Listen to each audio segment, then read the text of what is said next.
The Roman Army. Inscription of the 10th Roman Legion Fretensis. The battering ram, a beam 60 to 100 feet long, was suspended from a horizontal beam and put into motion by means of ropes fastened to the beams. To protect the soldiers operating the beam, a sort of house was built over them. A ram's head was affixed to the beam. Enlistment in the Roman army most often took place between the ages of 18 to 23. Among the most important requirements of a recruit was height. At 6 Roman feet, he towered over the local population. Once selected, a 4-month course of basic training would begin, but not before the soldier was tattooed and given a seal bearing his name, which he would wear around his neck for the duration of his service. Though service was long, some 25 years, the soldiers were forbidden to marry. Its benefits were great. A regular salary was awarded, according to some scholars, about 50 dinars per year, and expenses defrayed. Although wealth was an advantage for a recruit, even the poorest recruit could accrue recognition and eventually wealth by distinguishing himself in the service of the emperor.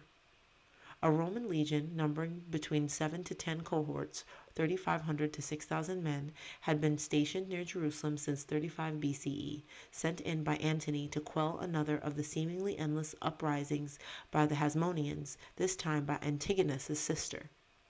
Herod supported the legion himself because although the Romans may have been willing to support Herod in his bid to disperse his enemies, they would not consider useful a client king whose reign needed constant shoring up with Rome's forces. Herod's force was put together in the tried and true Roman style, based on the operative unit of the cohort, which itself was composed of 6 centuries of 80 men each. In addition to cavalry, infantry, and artillery branches, Herod's forces included a navy, based at his new city of Caesarea, and an intelligence branch. Many of the troops in Herod's standing army were foreign mercenaries, which included Thracians, Germans, Gauls, and a unit he enlisted from the region of Mount Lebanon, Sebastia, and elsewhere. Many other members of Herod's army were of his own Idumean ethnic background. He often settled these troops in villages where they would live in ordinary village life, farming plots of land awarded them, but maintaining patrol and battle readiness. The ballista. Operated like a crossbow by 2 soldiers, it had an effective range of 500 yards. It was sometimes mounted for defense on fortress towers. Roman troops were a common sight in every town and city. But most of Herod's soldiers were Jewish, joining him during the time when he was consolidating his rule after receiving the crown from the Romans. Many came into him, reports Josephus, some induced by their friendships with his father, some by the reputation he already gained himself, and some in order to repay the benefits they had already received from them both. But still, what engaged the greatest number on his side was the hopes from him, when he should be established in his kingdom. Wars of the Jews 1:15-4. 3 times the size of a typical Roman garrison, Herod's army was indeed a formidable force. Crucifixion. And when they had come to the place called Calvary, there they crucified him, and the criminals, one on the right hand and the other on the left. Luke 23:33. An archaeological find giving unique historical evidence about death by crucifixion in the time of Jesus. The heel bone, the calcaneum, the largest bone in the foot, of a crucified man pierced with an iron nail. The execution of Jesus by crucifixion has forever focused the attention of the world on this cruel mode of capital punishment. In 1968, in Jerusalem, the first ever discovery was made of the bones of a crucified man, shedding new light on the manner of the death of Jesus. Among the skeletal remains was the right heel bone of a crucified man. Embedded within was an 11.5 centimeter long iron nail with wood fragments beneath the nail head which have been identified as olive wood. The position of the nail within the bone indicates that the man was crucified with his feet on either side of the upright of the cross. The hands and arm bones of the skeleton were found undamaged. It is therefore probable that the upper limbs were tied rather than nailed to the cross.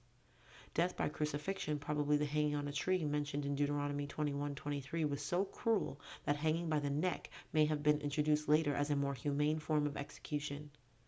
One Jewish source notes that a crucified person might be redeemed by bribing the Roman guards, even at a point very close to death, by a wealthy passerby.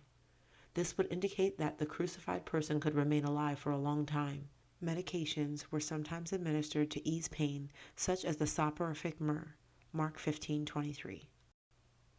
As the hours progressed and the crucified person became weaker, the body would collapse against the cross, the feet coming into contact with a protrusion of wood placed beneath them. The cause of death was often asphyxiation, as the weight of the body hanging in such a manner prevented the muscles that controlled breathing from proper functioning. As another act of mercy, the legs would be broken, John 19:31, so that the feet could not rest on the shelf. Breathing would then be further impeded, hastening death. The place of Jesus' crucifixion was called the place of the skull, perhaps because of the shape of the rock at the execution site. The shape of a skull, calvarium in Latin, can clearly be seen in this photo of Gordon's Calvary at the Garden Tomb in Jerusalem. Wood was scarce in Jerusalem. It is therefore possible that rather than carry the entire cross to the place of crucifixion, Jesus may have carried only the crossbar, with the upright kept permanently at the site of execution and reused. A naturally growing tree could also have been used for this purpose. The trees in this photo can be seen at the Biblical Resources Scripture Garden in Ein Karim. Crucifixion, with all its cruelty, was meant to be viewed by passers-by who could see and be warned of Rome's wrath. Thus the site of crucifixion was often outside the city gates, Hebrews 13:11, and along main roads.